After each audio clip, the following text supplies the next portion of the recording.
This week, in our Unlikely Lent series, in which we are considering characters in the Passion narrative, which is the time, Jesus enters Jerusalem until he is crucified and resurrected.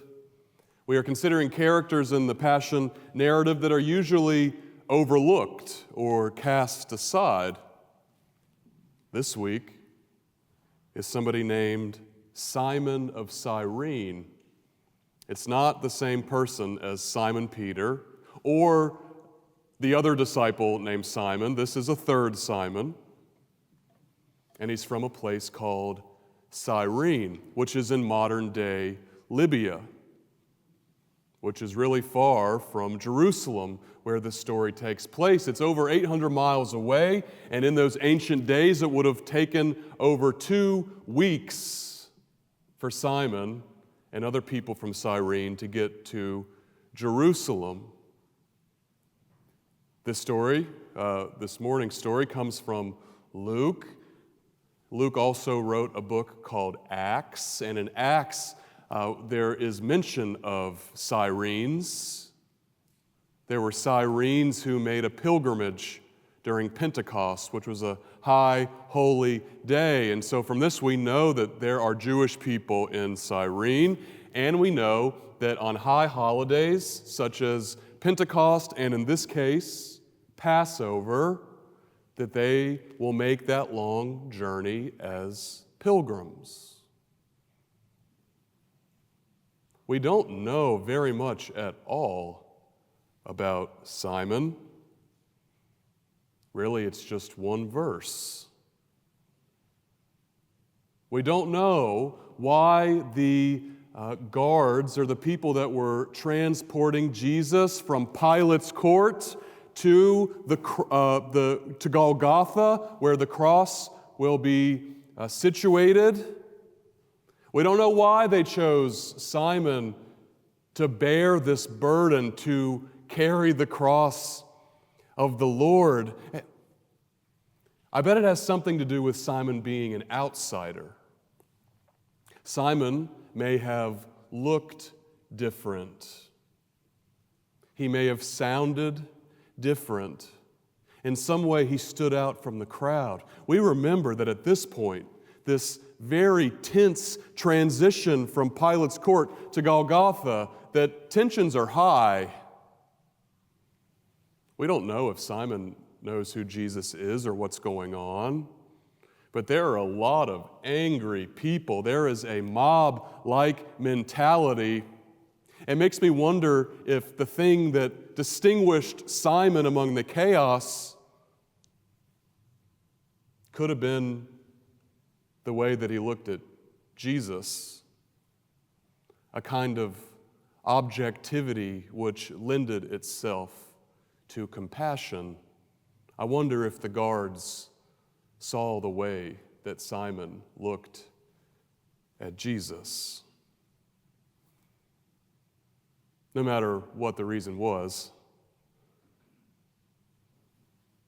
we know that Simon was an outsider, and we know that he was given this holy task to carry the cross.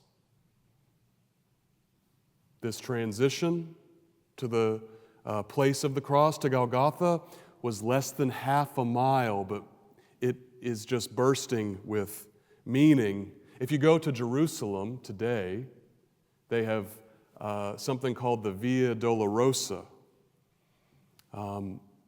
which signifies this short but powerful trip. The text is cryptic in its brevity.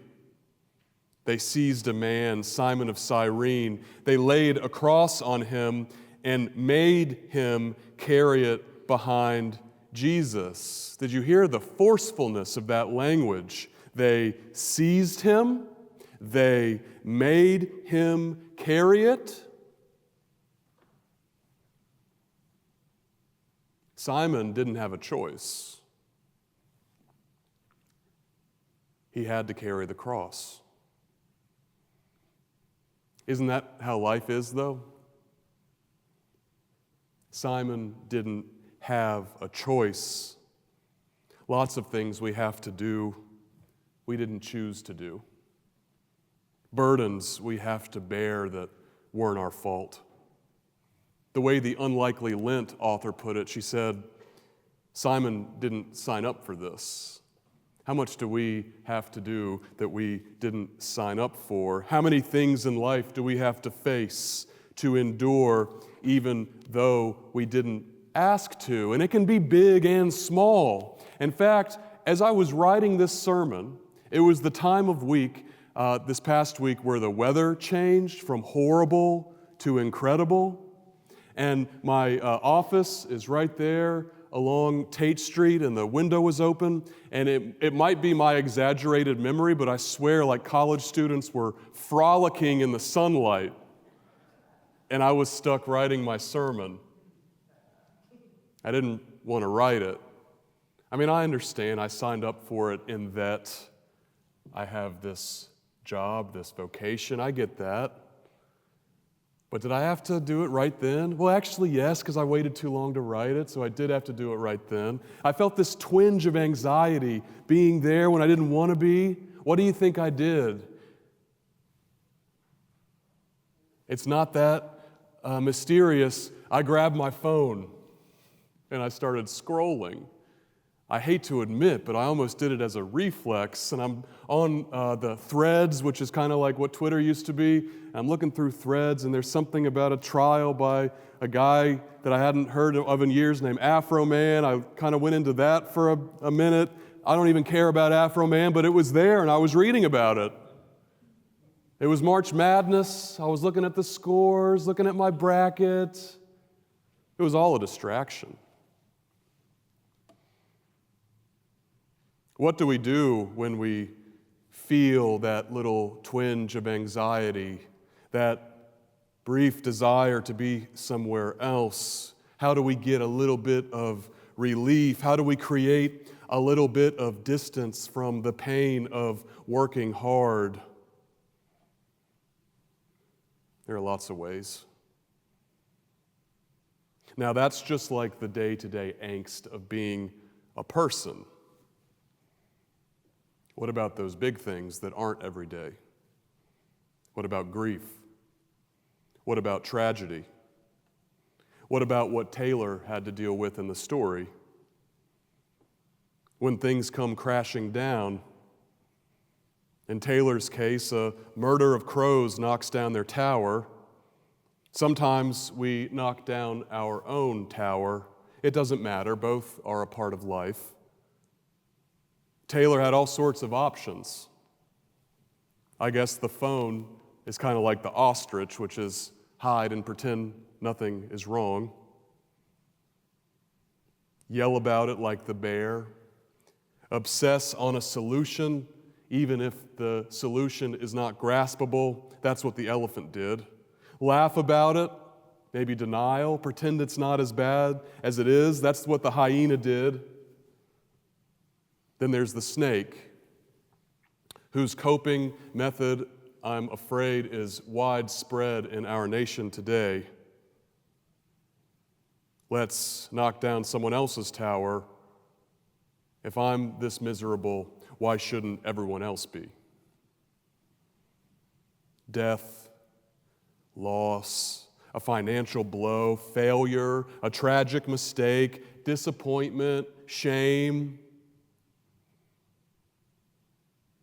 Everyone in this room is thinking of something they are facing or have faced. All of our lives, we're told to do X, Y, and Z to set ourselves up, right? Set ourselves up for the best life, go to school, get a job, work hard. Then we're told it's all going to work out fine. They don't really tell you that suffering is inevitable, though, do they? The emphasis is always on how to avoid suffering. It's almost never on how to face it. But in reality, when it comes to suffering, the question is not if we will suffer, but win. Suffering is part of being human. It is non-negotiable if you are to live a human life. It happens to everyone, the rich and the poor alike.